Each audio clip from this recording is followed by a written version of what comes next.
ചേട്ടാ, ചേട്ടനും പൃഥ്വിരാജും തമ്മിലുള്ള കോംബോ നമുക്കറിയാം. ഇത് എങ്ങനെയാണെന്നുള്ള ഒരു വൈബ് ഉണ്ട്, ആ ഒരു കെമിസ്ട്രി നമുക്കറിയാം. സുരേഷനുള്ള കോംബോ എങ്ങനെ ഉണ്ടായിരുന്നു? നീ ഒരു പടം ഒരുമിച്ച് പിടിക്കാൻ നിൽക്കുമോ?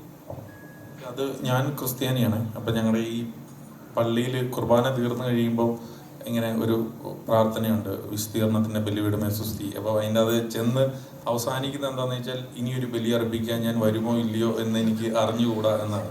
അപ്പോൾ 20-ാം തീയതി കഴിഞ്ഞ് അത് തീരുമാനിക്കും. ഇനി ഞങ്ങൾ തമ്മിൽ ഒരു സിനിമ ഒരുമിച്ചുണ്ടാവുമോ ഇല്ലയോ എന്ന് ഞങ്ങൾക്ക് അറിഞ്ഞുകൂടാ. രാജുവേട്ടനായിട്ട് ഇനിയൊരു അസോസിയേഷൻ എപ്പോഴാണ് ചേട്ടൻ? ഇപ്പോൾ അടുത്ത വർഷം ഞങ്ങളുടെ 2 സിനിമകളുണ്ട്. ജനഗണമന 2 അത് അതിന്റെ തിരക്കഥ പൂർത്തിയാകുമ്പോഴും. ഇപ്പൊ മലയാളികളെ ഏറ്റവും കൂടുതൽ കാത്തിരിക്കുന്നത് സുരാജേട്ടനോടാണ്. മലയാളികൾ ഏറ്റവും കാത്തിരിക്കുന്നത് എമ്പുരാനാണ്. എമ്പുരാനിൽ ഒരു റോൾ ഉണ്ട് എന്ന് പറയുന്നുണ്ട് സുരാജേട്ടന്. അതെല്ലാം മാർച്ച് 27-ാം തീയതി അറിയാം. ഞാനതിൽ ഒരു ക്യാരക്ടർ ചെയ്തിട്ടുണ്ട്.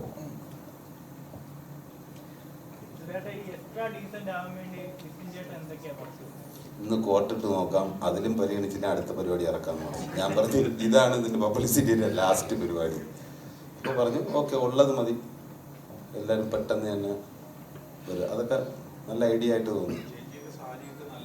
നല്ല സാരിയൊക്കെ കൊടുത്ത് ഗംഭീരാക്കി വന്ന ലിസ്റ്റിൽ ചെന്ന് ഒരു പ്രൊഡ്യൂസർ ചെന്നിട്ട് ഇല്ലേച്ചി ഇതല്ലെന്ന് പറഞ്ഞിട്ട് തട്ടിക്കൂട്ടി ഇവിടെ ഇരുന്ന കോട്ട് ഇപ്പോഴും അവരിങ്ങനെ ചൊറിയുന്നുണ്ട്. ലിസ്റ്റ് ഒരുത്ത ഇത് എടുത്തോണ്ട് തന്നിട്ട് എന്റെ പറഞ്ഞ അറബിക്കഥയുടെ കോട്ടാണെന്ന് ചോദിച്ചു. ഡയറക്ടറിന്റെ അടുത്താണ് സിനിമ 20-ാം തീയതി ഇറങ്ങിയാണ്. താങ്കളുടെ പ്രതീക്ഷ വലുതാണ്. നേരത്തെ നമ്മൾ ഇന്റർവ്യൂ ചോദിച്ചോളാം, എങ്ങനെയാണ് സുരാജിലേക്ക് കഥ എത്തിയും, പിന്നെ സുരാജിൽ നിന്നും എങ്ങനെയാണ് ലിസ്റ്റിലേക്ക് എത്തിയെന്ന് പറഞ്ഞത്. അമിത പ്രതീക്ഷയോട് കൂടിയാണ് നമ്മളൊരു സിനിമ, നമ്മുടെ സിനിമയാണ്, നമുക്ക് ഒത്തിരി പ്രതീക്ഷ ഉണ്ടല്ലോ ഈ സബ്ജക്റ്റിൽ. ഇപ്പൊ നിങ്ങൾ രണ്ടുപേരും കൂടെ ചേർന്നാണ് എന്നോട് എനിക്ക് തോന്നുന്നത്, തമാശയ്ക്ക് പറയാൻ നിങ്ങളുടെ ഒരു ജീവിതമെന്ന് പറഞ്ഞു, അതിലെന്തെങ്കിലും യാഥാർത്ഥ്യമുണ്ട്?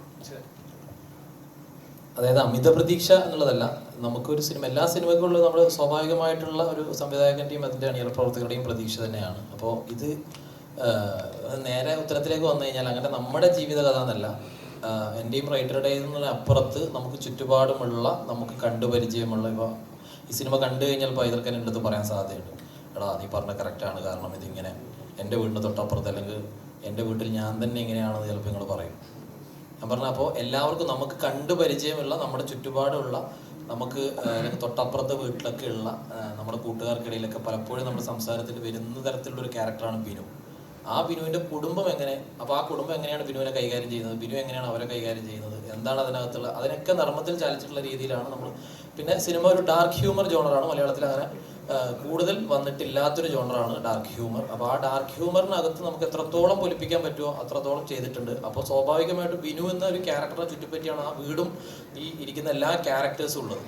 അപ്പോൾ ഈ കൊടുക്കൽ വാങ്ങലുകൾ ഇപ്പം ശ്യാമിൻ്റെ ക്യാരക്ടർ ആണെങ്കിലും വിനീത് തട്ടിലിൻ്റെ ക്യാരക്ടർ ആണെങ്കിലും ഗ്രേസിൻ്റെ ആണെങ്കിലും ചേച്ചിയുടെ ആണെങ്കിലും അല്ലെങ്കിൽ അച്ഛൻ സുധീർ കരമന, ഇവരുടെ എല്ലാവരുടെയും പെർഫോമൻസ് നമുക്ക് സ്വാഭാവികമായിട്ട് എല്ലാവരും നന്നായി ചെയ്തിട്ടുണ്ടല്ലോ എന്ന് തോന്നാനുള്ള പ്രധാന കാരണങ്ങൾ വെച്ചാൽ സുരാജേട്ടൻ്റെ ബിനു എന്നുള്ള ക്യാരക്ടർ അത്രയ്ക്കും അൾട്ടിമേറ്റ്ലി ആ രീതിയിലാണ് സുരാജേട്ടൻ അത് കൈകാര്യം ചെയ്തിട്ടുള്ളത്. അപ്പോൾ ആ ക്യാരക്ടറിനോട് ചേർന്ന് നിൽക്കുക, ആ ക്യാരക്ടറിൻ്റെ ഇമോഷൻ വേരിയേഷൻസോടൊപ്പം നിൽക്കുക എന്ന് പറയുന്നത് ബാക്കി എല്ലാ ആർട്ടിസ്റ്റുകൾക്കും ചാലഞ്ചായിരുന്നു. ആ ചാലഞ്ച് അവർ വളരെ വൃത്തിയായി ചെയ്തു. അതെല്ലാവരിൽ നിന്നും അതിൻ്റെ പെർഫോമൻസ് മാക്സിമം എനിക്ക് എടുക്കാൻ പറ്റി.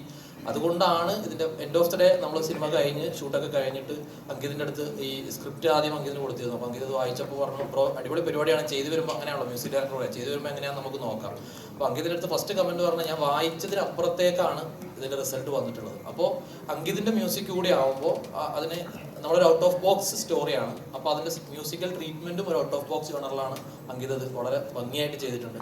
കാരണം അവന് ഓവറോൾ എല്ലാം കൂടി വരുമ്പോൾ ഫൈനൽ മിക്സിങ് പരിപാടികളോട് കഴിയുമ്പോഴാണ് നമുക്കത് എങ്ങനെയാണ് എന്ന് പറയും. ഇപ്പോൾ ജിസ്റ്റിൻ പറഞ്ഞ പോലെ ഇപ്പോൾ സെൻസർ ഓഫീസിൽ നിന്നാണെങ്കിൽ ഞാൻ ഇന്നലെ പോയപ്പോഴും അവരുടെയൊക്കെ റെസ്പോൺസ് വളരെ പോസിറ്റീവായിരുന്നു. അപ്പോൾ നമുക്ക് ചുറ്റുപാടുമുള്ള, നമുക്ക് കണ്ടുപരിചയമുള്ള ബയോപിക് ഓഫ് എ എന്താ പറയുക മില്യൺ പീപ്പിൾ അല്ലെങ്കിൽ മില്യൺ ഹൗസ് ഹോൾഡ് എന്ന് പറയാൻ പറ്റുന്ന ഒരു കഥയാണ് എ ഡി. അപ്പോൾ എല്ലാവർക്കും എൻജോയ് ചെയ്യാൻ പറ്റും. കാരണം ഫണ്ണായതുകൊണ്ട് തന്നെ അതിലെല്ലാ സീനുകളിലും സിറ്റുവേഷൻ കോമഡികൾ ഉള്ളതുകൊണ്ട് തന്നെ ആ രീതിയിൽ ആസ്വദിക്കാൻ പറ്റുന്നതാണ് വിശ്വാസം. ഇപ്പൊ ഹിറ്റാണല്ലോ സോങ്, ഇനി ഇതിനകത്ത് വേറൊരു പാട്ടുണ്ടോ ഹിറ്റാവാൻ? ഹിറ്റായാൽ നല്ലതാണ്, പക്ഷേ we have made few songs, 5-6 പാട്ടുകളുണ്ട്. സിനിമയുടെ സ്റ്റോറി ടെല്ലിങ്ങിനെ സപ്പോർട്ട് ചെയ്ത് പോകുന്ന പാട്ടുകളാണ്.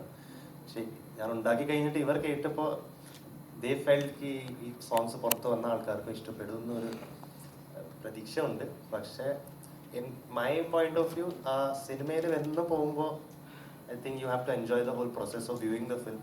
അതിനുവേണ്ടി ചെയ്ത പാട്ടുകളാണ്. അതിൻ്റെ അല്ലാതെ അത് വർക്കൗട്ട് ആയാൽ അത്ര സന്തോഷം. ഓക്കെ, ഇതിനകത്ത് മോസ്റ്റ്ലി ഒരു റാപ്പ് സോങ്സ് അങ്ങനത്തെ ടൈപ്പ് ഓഫ് സോങ്സ് ആണോ ഉള്ളത് ഇനി വരാനുള്ള? എല്ലാം ജോണേഴ്സ് ഉണ്ട്. അല്ലേ? റാപ്പ് നമ്മൾ promotional track was A mixture of Vijayalakshmi ചേച്ചി പാടിയതും തിരുമാലിയുടെ ഒരു കോമ്പിനേഷൻ ആയിരുന്നു. 2 വോയിസസ് എനിക്ക് അതിൽ ഇഷ്ടപ്പെട്ട വോയിസസ് ആണ്. അപ്പോൾ അവർ യൂസ് ചെയ്യാൻ പറ്റിയ ട്രാക്കിൽ അതിൻ്റെ ഒരു I was excited for it. പിന്നെ സിനിമയുടെ സ്റ്റോറി ടെല്ലിംഗ് ആ ഗ്രാഫ് മാറുന്നതനുസരിച്ച് the music of the film is also change. ഇപ്പോഴത്തെ ഒരു ട്രെൻഡ് നോക്കുമ്പോൾ ഇങ്ങനത്തെ ഒരു ജോണർ മാത്രമേ ഇനി അങ്ങോട്ട് പോകുള്ളൂ എന്ന് തോന്നിയിട്ടുണ്ട് എപ്പോഴെങ്കിലും as A music director? Because ഇപ്പോൾ കുറേ മെലഡീസ് ഒക്കെ മിസ് ചെയ്യുന്നുണ്ട്. ഒരുപാട് പഴയ പാട്ടുകൾ, പഴയ നല്ല നല്ല പാട്ടുകൾ നമുക്കിപ്പോൾ മിസ് ചെയ്യുന്നുണ്ട്. അപ്പോൾ ഇങ്ങനത്തെ ഒരു ജോണർ മാത്രമായിരിക്കും ഇനി നമ്മുടെ പുതുതലമുറയ്ക്ക് ഇഷ്ടപ്പെടുള്ളൂ എന്ന് തോന്നിയിട്ടുണ്ടോ? അങ്ങനെ ചിന്തിച്ചിട്ടില്ല. പക്ഷേ ഈ സിനിമയ്ക്ക് ഡിമാൻഡ് എന്തായാലും ചെയ്ത് and we felt right at this. ചിലപ്പോൾ ഇത് തന്നെ ഒരു വർഷം കഴിഞ്ഞാൽ ഞങ്ങൾ കാണുമ്പോൾ വേറെ രീതിക്ക് ചെയ്യാറുണ്ടെന്ന് തോന്നുമായിരിക്കും. പക്ഷേ ഇപ്പോഴത്തെ ഒരു സെൻസിബിലിറ്റി വെച്ചിട്ട് we think this suits the film. എന്തായാലും തൊടുന്നതൊക്കെ ഹിറ്റ് ആവട്ടെ. അതുപോലെ ഡയറക്ടറിനോടൊരു ക്വസ്റ്റ്യൻ ഉണ്ട്. നമ്മുടെ ഫസ്റ്റ് മൂവി ആയിഷയിൽ വിദേശ നടിക്കുള്ള അവാർഡ് മേടിച്ചു കൊടുത്തു. പിന്നെ നമ്മുടെ ഡെബ്യൂ ഡയറക്ടറിൻ്റെ അവാർഡ് കിട്ടി. ഈ എക്സ്ട്രാ ഡീസൻറ്റിൽ സുരാജ് ഏട്ടന് ഒരു അവാർഡ് മേടിച്ചു കൊടുക്കാൻ ഉള്ള പരിപാടിയാണോ? സുരാജേട്ടന് അവാർഡ് വാങ്ങി കൊടുക്കേണ്ടതില്ല എന്നാണ് എനിക്ക് തോന്നുന്നത്. കാരണം ആയിഷയുടേത് ഫിലിം ക്രിറ്റിക്സ് അവാർഡായിരുന്നു രണ്ടും, മോണോയ്ക്കും അതുപോലെ തന്നെ ഡെബ്യൂ ഡയറക്ടർക്കും ഉള്ളത്. സുരാജേട്ടൻ ഈ വർഷം ഈ സിനിമ അല്ലാതെ പേഴ്സണലി എനിക്ക് തോന്നുന്നു അതല്ലാതെയും ഗംഭീര പെർഫോമൻസുകൾ നടത്തിയ സിനിമകൾ ഇതിന് മുമ്പുണ്ട്. അതിൻ്റെ ആ പെർഫോമൻസിനേക്കാളും സുരാജേട്ടൻ ഇതുവരെ ചെയ്തിട്ടുള്ള ക്യാരക്ടറിനേക്കാളും ഒക്കെയും അതിനോടൊപ്പമോ അതിന് മുകളിലോ നിൽക്കാൻ പറ്റുന്ന ഒരു ക്യാരക്ടറാണ് ബിനു. ആ അർത്ഥത്തിൽ നമ്മൾ പറയുന്നത് ശരിയല്ല, കാരണം അവാർഡൊന്നും നമ്മുടെ കയ്യിലുള്ള കാര്യങ്ങളുമല്ല. പക്ഷേ സുരാജേട്ടനെ അവഗണിക്കാൻ പറ്റില്ല. ബിനു കൂടി വരുന്നതോട് കൂടിയിട്ട് സുരാജേട്ടൻ്റെ പരിപാടി ഒന്നുകൂടി ഹയർ ആവും എന്നാണ് എനിക്ക് തോന്നുന്നത്. ചേട്ടാ വിനീത് തട്ടിൽ ചെയ്ത റോൾ ഇതിൽ എക്സ്ട്രാ ഡീസന്റ് ആണോ? വിനീത് ചേട്ടാ, എൻ്റെ കഥാപാത്രത്തിൻ്റെ പേര് സനന്ദൻ എന്നാണ്. ബിനു എൻ്റെ ഫാമിലിക്ക് ഒരു ഭയങ്കര ബന്ധമുള്ളൊരു ആളാണ്. അങ്ങനെ ഡീസൻ്റ് ആണോ എന്ന് ചോദിച്ചാൽ അത്ര ഡീസൻ്റ് അല്ലാതെ തോന്നുന്നു. ബാക്കി 2 ദിവസം കൂടെ ഉള്ളൂ, നമുക്ക് സ്ക്രീനിൽ കാണാം. Thank you.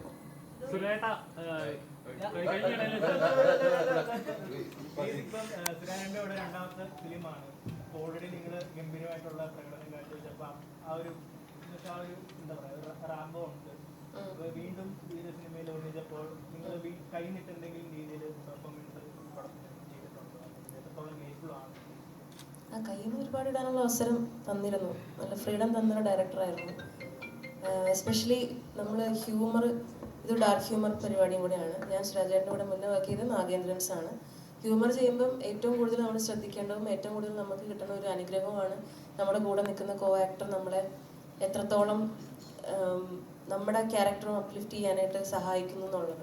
അത് സുരാജേട്ടൻ്റെ കൂടെ നിൽക്കുമ്പോൾ ഞാൻ ഒരുപാട് കാര്യങ്ങൾ എങ്ങനെയാണ് സുരാജേട്ടനെ അതിനെ ആ ക്യാരക്ടറിനെ അപ്രോച്ച് ചെയ്യണം എന്നുള്ളതൊക്കെ നാഗേന്ദ്രൻസിൽ ഓൾറെഡി കണ്ട് എനിക്ക് പരിചയമുണ്ട്.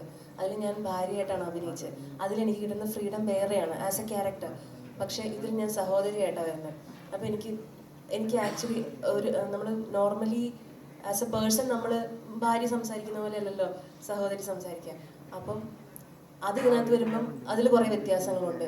സുരാജേട്ടൻ നാഗേന്ദ്രൻസിലെ ക്യാരക്ടർ എന്ന് പറയുന്നത് കുറച്ചും കൂടെ മീറ്റർ താഴെയാണ്. ഇതിൽ ബിനുവിൻ്റെ ക്യാരക്ടർ ഈ ഇവിടെയുള്ള എല്ലാ ക്യാരക്ടറിനേക്കാളും മുകളിൽ നിൽക്കുന്ന ഒരു മീറ്ററാണ് ബിനുവിൻ്റെ ക്യാരക്ടറിന്. അപ്പം അങ്ങനെ ഒരുപാട് സിറ്റുവേഷനിലൂടെ പോകുന്ന ക്യാരക്ടറാണ്. അപ്പം എസ്പെഷ്യലി നമുക്ക് കൂടെ വരുന്ന ആക്ടർ നമ്മൾ എത്രത്തോളം ഹെൽപ്പ് ചെയ്യുന്നു അതനുസരിച്ച് നമ്മുടെ ഓരോ ഷോട്ടുകൾ ബെറ്റർ ആവും, ഓരോ സീനുകൾ ബെറ്റർ ആവും, അങ്ങനെ സിനിമ ബെറ്റർ ആവും. എനിക്ക് സുരാജേട്ടൻ്റെ കൂടെ വർക്ക് ചെയ്യുമ്പോൾ കിട്ടുന്ന ഏറ്റവും വലിയൊരു പോസിറ്റീവ് സൈൻ എന്ന് പറഞ്ഞു കഴിഞ്ഞാൽ നമ്മളുടെ ഡയലോഗ്സും നമ്മൾ ചെയ്യാൻ പോകുന്ന എല്ലാ കാര്യങ്ങളും പുള്ളി ഭയങ്കര അവെയറാണ്. ആ സീനിനെ മുഴുവൻ ഏതൊരു ആക്ടർ കൂടെ വന്നാലും അവർ ചെയ്യാൻ പോകുന്ന എല്ലാ കാര്യങ്ങളെയും പറ്റി പുള്ളി ചോദിച്ചറിയും. എല്ലാ കാര്യങ്ങളെയും പറ്റി തലേദിവസം ശ്യാമിനെയൊക്കെ തലേദിവസം വിളിച്ച് ഭീഷണിപ്പെടുത്തും, നാളെ എന്താണ് നീ ചെയ്യാൻ പോകണമെന്ന് ചോദിച്ചിട്ട്. അപ്പോൾ എന്നെ പോസിറ്റീവ്. അപ്പോൾ അങ്ങനത്തെ ഒരു ഇൻവോൾവ്മെന്റ് സുരാജേട്ടന് എസ്പെഷ്യലി ഈ സിനിമയിലുണ്ടായിരുന്നു. കാരണം പ്രൊഡ്യൂസറും കൂടെയാണല്ലോ നമ്മൾ. അങ്ങനെ ചെയ്യാൻ പോകുന്നത് എന്താണെന്ന് പുള്ളിക്ക് ഒരു അവയർനെസ് ഉണ്ടാവണമല്ലോ. അപ്പം സുരാജേട്ടൻ അങ്ങനത്തെ കാര്യങ്ങളിലൊക്കെ ഭയങ്കര ഇൻവോൾവ് ആയിരുന്നു ഈ സിനിമയിൽ. അതെല്ലാം നന്നായിട്ട് തന്നെ വന്നിട്ടുണ്ടെന്നാണ് വിചാരിക്കുന്നത്.